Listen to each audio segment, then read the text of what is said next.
So thank you everyone for joining us this afternoon. Today's webinar is focusing on the Monarch Butterfly Candidate Conservation Agreement with Assurances, or CCAA, for energy and transportation lands. So this webinar is designed for folks who are interested in the CCAA, haven't heard much about it, but would like to learn more, or are considering potential enrollment in the agreement and would just like to consider some different factors before deciding what might make sense for their organization. So I'm Catherine O'Reilly. I'm a partner coordinator for the Sustainable Landscapes team at the University of Illinois, Chicago, and I'll pass this off to my co-presenter today to introduce herself as well. Hi everyone, thank you so much for joining this webinar today. My name is Allison Little, also with the University of Illinois, Chicago, where I also work as a partner coordinator with the Monarch CCAA and our other programs. All right, thank you, Allison. And with that, I'm going to kick it off to Allison, who is going to be doing just a quick introduction to this webinar, as well as some general housekeeping things before we get started. Thanks, Catherine. Yeah, just a few housekeeping reminders before we dive into things. So want to remind everyone to please keep your microphone muted and your video off throughout this presentation. Should have been the default setting, but yeah, just keep it like that. If anybody's having any technical issues, please directly message Megan Petratus, our coworker who's joining us on this call, via the chat. And then you can submit all other questions and comments that come to mind throughout the presentation in the questions and answer chat box that's also embedded in GoTo, and we will be addressing those at the end when we have some time for questions and discussion. And then just another reminder that we are recording this presentation, so we will be sharing the recording and the slide deck with everyone who registered afterwards, as well as uploading this on our website for future reference. So just to kick things off, wanted to go over who we are and what we do. So University of Illinois Chicago hosts the Rights of Way as Habitat Working Group, which, as that name implies, promotes the sustainment and restoration of habitat on rights of way, specifically energy and transportation landscapes. This working group has been in action since 2015, and we are currently up to over 450 partnering organizations from across the US and Canada, which includes involvement from obviously energy and transportation organizations themselves, but we also get a lot of cross-sector collaboration from other organizations such as government agencies at various levels, nonprofits like conservation and environmental groups, and technical experts that range from consultants and contractors to other researchers and academia. And the idea here is to foster this cross-sector collaboration to develop and share best management practices for habitat on rights of way and remove some of these barriers for nature conservation on infrastructure. So we have a lot of great programs and resources that are supported through our website and the working group beyond just the Monarch CCAA. So definitely encourage anybody to go and check that out if you're interested. Today's webinar agenda, so like Catherine said, we're going to be giving an overview of the Monarch CCAA and its requirements. So we'll start out with some background about the agreement and why someone might want to enroll, and then go into how the agreement works specifically.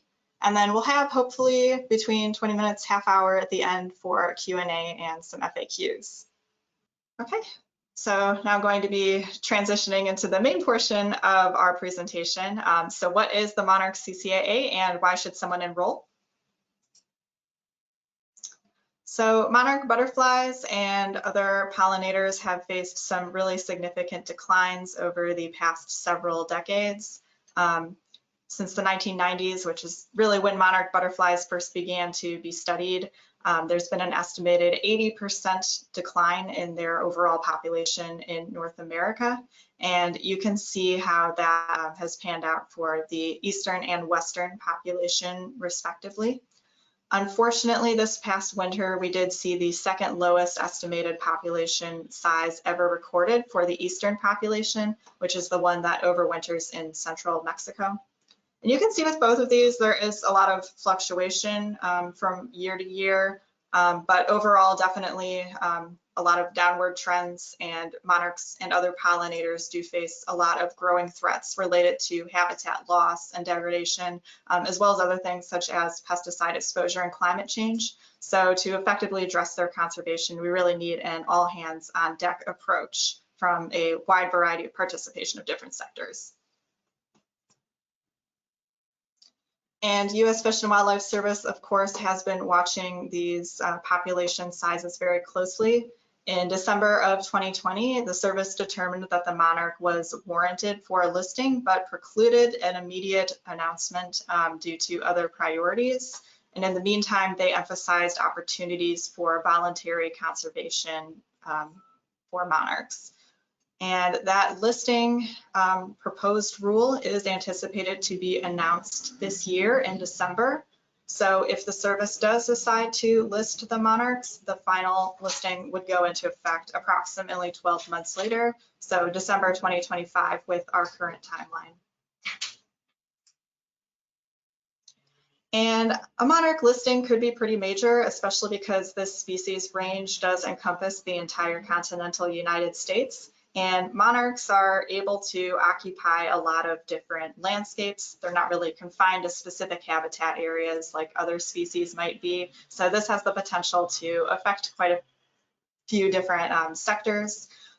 Take prohibitions around milkweed and nearby nectar plants would likely be initiated as part of this listing.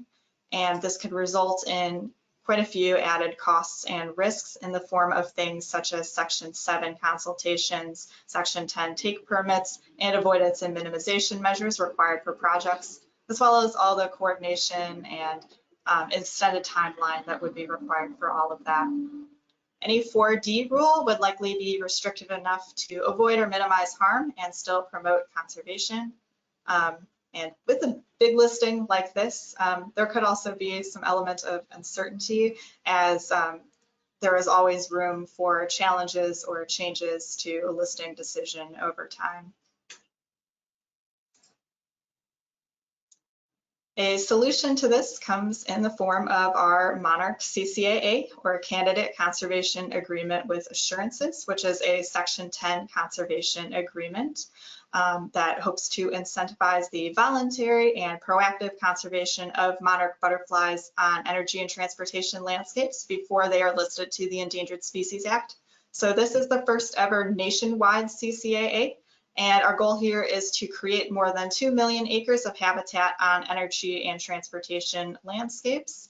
And in addition to providing both immediate and long-term benefits to monarchs for their conservation, we hope to offer regulatory certainty and operational flexibility for our nation's infrastructure in the event of this pretty monumental listing. And our current Monarch CCAA statistics. So this agreement was finalized in April 2020, so roughly 4.5 years ago now. And so far we've had a ton of success and established a really great partnership network. We are currently up to 62 different applicants from organizations with infrastructure in 44 different states. And this has included 34 energy companies and 29 transportation agencies at a state or county level. And overall, this has accumulated into over 7 million acres of enrollment, and over 1.1 million acres have been dedicated as habitat for monarch butterflies and other pollinators. So we're really excited about that 1 million mile marker, and we are excited to continue to see this program grow in the future. All right, now I'm going to be giving it back over to Catherine to go over how the Monarch CCAA works and some specific requirements. All right, thank you so much for that, Allison. So like Allison mentioned, now that we've covered a little bit about what the CCAA is and why it's needed and why it might be beneficial for your organization, I want to take some time to get a little bit into the details of how the CCAA functions as an agreement and what the obligations would be for a partner who's enrolled in the CCAA. So just to provide a quick overview of what the agreement is and what it looks like, if you are choosing to be a partner in the CCAA, the first step that you would want to do would be to define the lands that you would like to enroll in the agreement And the first way to do that would be to think about where you would like to receive coverage for monarchs in the event if the monarch was listed under the Endangered Species Act. So lands which might be, which you might want to see coverage for could be any lands along your footprint where operations and maintenance activities are occurring. So in the diagram that we can see to the left-hand side here, so this is an example of a transportation right-of-way and just sort of a sample scenario of what a potential enrollment could look like.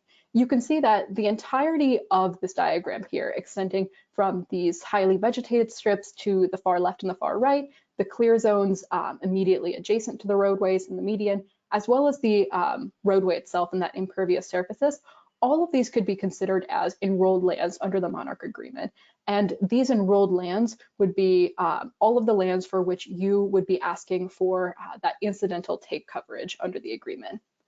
Once you've identified where you would like to receive coverage and where which lands you would like to enroll for participation in the CCAA, the next step would be to determine what areas in your enrolled lands would be potentially suitable for you to create and maintain monarch habitat. And on these suitable habitat areas, which in the agreement are referred to as adopted acres, you would then be obligated under the agreement to implement certain conservation measures on these lands in order to promote the creation of monarch habitat as well as pollinator habitat, broadly speaking. So just to refer to the diagram a little bit to sort of explain this visual, all of the lands that are included here would be considered enrolled lands. And on these strips to the far left and right, these highly vegetated areas would be what would be considered your adopted acres in this potential scenario. So these are the lands which they're far enough away, in this case from the roadside, so as not to impede any potential safety due to visibility issues and things like that. And they can be utilized as monarch habitat through altering certain maintenance activities in order to promote the creation of habitat there. Once you've identified first what lands that you would like to have enrolled, and then second, which lands you think would be suitable for you to create this habitat on, then as an organization enrolled in the CCAA, you would be committing to tracking the habitat progress on those adopted acres, performing certain monitoring to collect some data about what kind of habitat they are finding there, and then reporting on these findings annually in the CCAA annual report. As a partner, these are what your obligations would be enrolling in this agreement.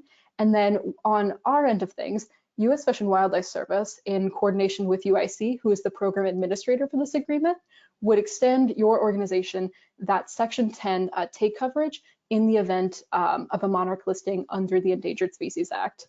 And in addition to this, enrolling in this agreement for your organization would provide you those assurances and regulatory certainty in the event that the monarch is listed under the Endangered Species Act. So given that the last example I showed was an example for a transportation right-of-way, I also wanted to highlight what a potential enrollment scenario could look like for a utility organization. So in the example that we can see here, everything that is considered, everything that is shown in this diagram for this utility right-of-way would be considered those enrolled lands. And so in this particular scenario, what you can see in this blue box to the far left, this sort of green and yellow hatched box, and this grayish box here, those are all part of the enrolled lands where you are not creating any habitat for monarchs, but which you are receiving coverage for under the Monarch Agreement. So these could be lands which, these could be lands on your right-of-way which are either developed lands and they're not necessarily the best suited for creating habitat. So you could continue to maintain your status quo for operations and maintenance activities that you need in order to maintain your infrastructure and still have these be enrolled in the agreement in order to receive the coverage on those landscapes.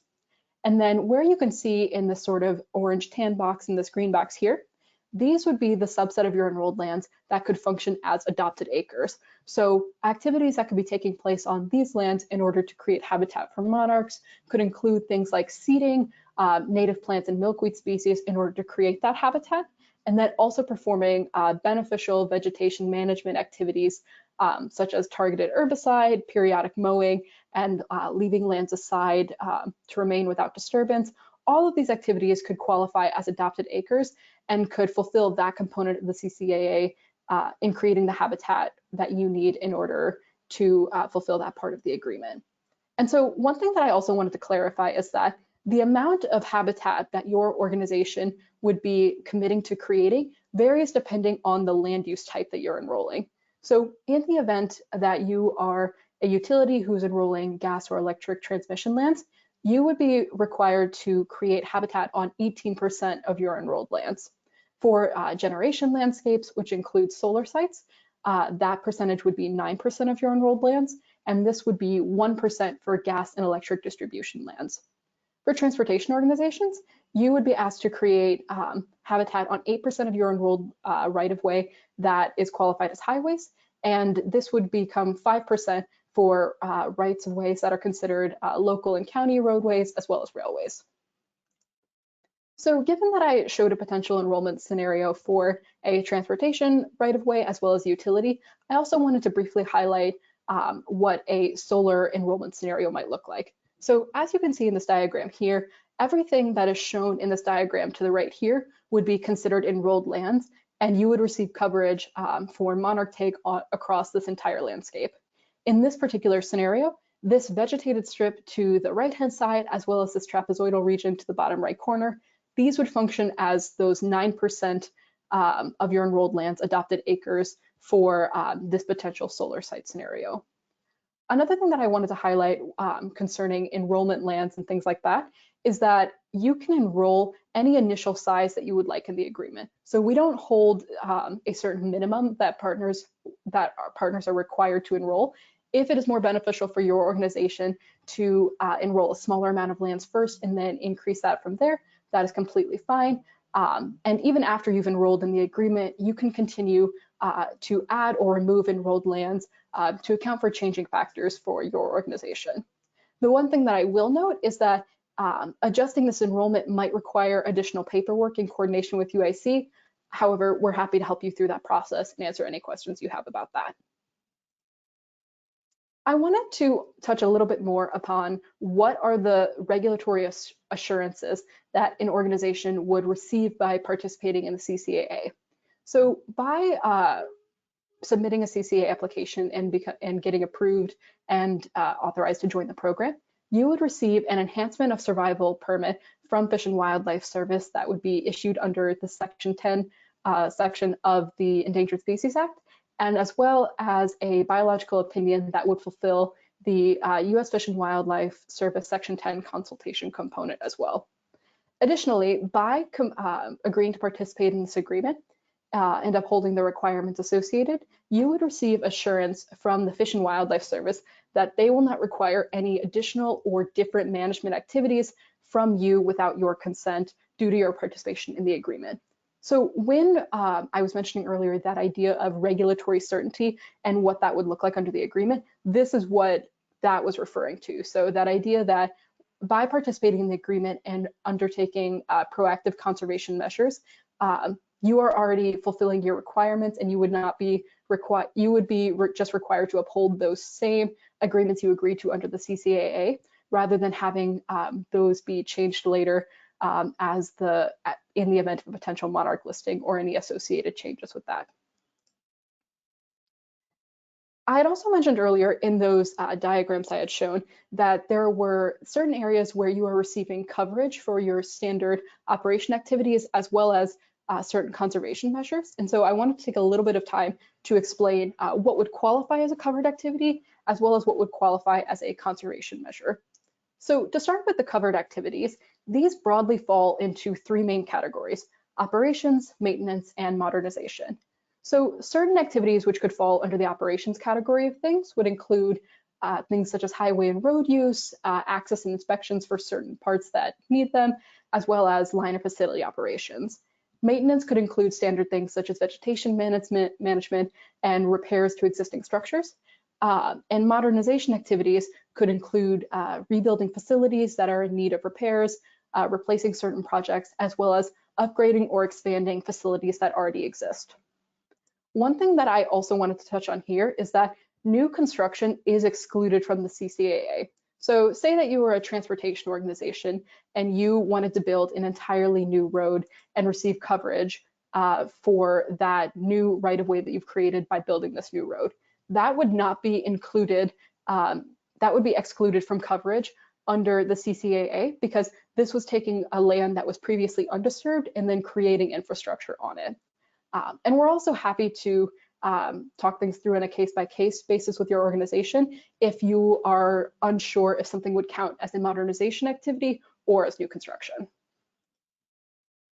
So to explain a little bit more about some of the conservation measures that an organization could perform under the CCAA, generally they fall into the categories of creating habitat and maintaining habitat.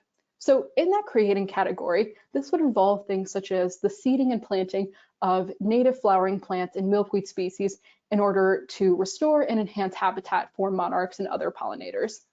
The maintaining of habitat can look like altering the time of when you're mowing your right-of-way in order to ensure that you're mowing when monarchs are the least likely to be present, using targeted herbicide to only target invasive and noxious weeds as opposed to beneficial vegetation, as well as the removal of woody brush and things like that. You can also choose to use prescribed burns or grazing practices to maintain those beneficial plants as well, depending on what is feasible for your organization. And the last conservation measure that you could use to fulfill the conservation requirement of the agreement would be setting aside certain parts of your land to remain undisturbed with as little active management as possible, with the idea being that when lands remain undisturbed, there is less likely to be harm done to monarchs due to potential interference from mowing equipment, things like that. Another thing that I had mentioned earlier in that beyond just defining the enrolled acres and determining where your organization could create habitat for the agreement, the other component of the agreement that partners are required to do for CCAA compliance would be monitoring and reporting on the habitat that you've created through this agreement.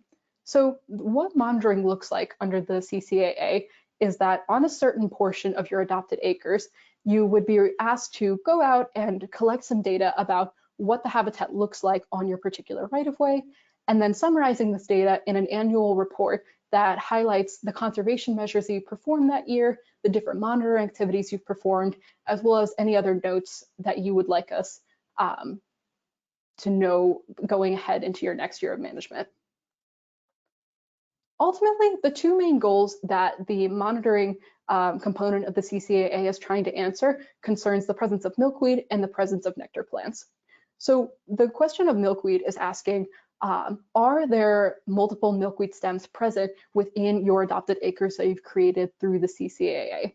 And so for the Midwest and Northeast, this habitat goal is set at 6, on average, 6 stems or more per sample plot that you've monitored.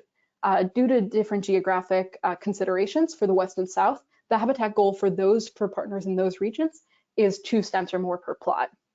The second question that monitoring tries to answer is, are there potentially flowering nectar plants that are present across more than 10% of the sample area? This is a requirement for partners who are in the West and South, but is an optional data collection for folks who are in the Midwest and Northeast. And so with that, I'm going to hand it back over to Allison, who's going to cover just some general considerations concerning the application process and timeline, as well as other considerations for potential enrollment in the CCAA. Hi again, everyone. Thanks so much, Catherine. So just wanted to revisit this listing evaluation timeline. So like I mentioned earlier in this presentation, the proposed ruling decision for the monarch butterfly is anticipated to be announced this December. And then again, if that did go into effect, it would be finalized in December of 2025. So organizations have until that final ruling to enroll in the Monarch CCAA. And as long as we have your application by that cutoff point, you are able to still enroll, even if your application isn't fully reviewed by then. However, that is just a cutoff date to keep in mind. As Catherine stated a little while ago, organizations are able to continue to modify their enrollment size after they have initially enrolled. So if you just want to get your foot in the door with a little piece of your working lands up front, you are certainly able to do so. And you can continue to modify that again after that listing decision has been put into effect. So what does the enrollment process actually look like? So you will be submitting your application directly to our team here at UIC, and then as soon as we receive that, we will be submitting it to U.S. Fish and Wildlife Service for a parallel review on the Section 7 documentation included with the application. And then as soon as we both go through our initial review, we would reach out to the interested organization and clarify any questions or updates that might need to be added. And then once that's resolved, we will prepare a certificate of inclusion. So the certificate of inclusion document is what certifies an organization as an enrolled member of the Monarch CCAA, and it's issued alongside the enhancement of survival permit to get you those regulatory assurances. So both the applicant and UIC sign the CI, and then once the administrative fee is paid, a new partner organization is formally enrolled in the agreement. And the entire enrollment process varies by organization, but can generally take between 6 to 12 months or more until finalization. And you can see how that might be broken down in the table below. So important to note with that there usually are a few months required for some of that initial team building and coordination to prep the application. And then our review does usually take between 2 and 6 months, depending on the size of the application and also the volume of other applications that we are receiving at the same time. I guess another important thing to note is that we are expecting a larger volume of applications if in the event that that listing decision is announced. So definitely also factor that into your timeline as well. And encouraging anybody to apply early to kind of reduce some of those risks.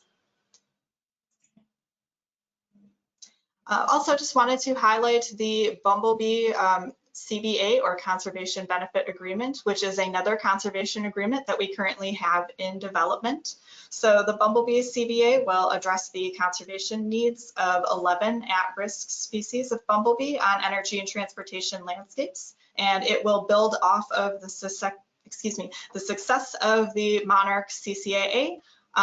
We'll be lining up a lot of the same administrative framework for both agreements so that it'll be super easy for anybody who wants to enroll in both agreements. So this is currently in final review by U.S. Fish and Wildlife Service, and we are anticipating enrollment to open up probably sometime this winter or maybe early spring. So definitely keep this on your radar if this is something that you might be interested in. Another couple of resources that we wanted to highlight. So if you have any interest in learning more about the Monarch CCAA, really encourage anybody to check out our website and especially our online toolkit that we have for the CCAA. That's where you're going to find all of the required documents that are used for the agreement, including the application itself, as well as get some more guidance on the application process, including things such as enrollment considerations. We also encourage anybody who's interested to also reach out to other organizations in your region about similar vegetation management techniques or environmental initiatives that might factor in. And then of course you can reach out to Catherine or myself with any questions, and we can also set up a pre-application meeting with you and your team to discuss specific considerations for enrollment and any other questions that you might have. And we will be sending out a survey after this webinar has closed. So we encourage everybody to check that out and to let us know if you have any feedback or suggestions for future topics that you would like to see our team cover. And we'll kind of also be getting a pulse check from that on some initial interest into the Monarch CCAA based on this presentation. So your feedback would be very much appreciated. And just a final invitation to connect with us. There's Catherine and I's contact information in case you need it again. And then we also have QR codes up for our website and for LinkedIn. Again, Rights of Way's Habitat Working Group, you can sign up to join the working group, and that's also where you're going to find out more information about all of our programs and resources. So with that, thank you so much for listening into our overview on the Monarch CCAA. We hope that you found it to be informative.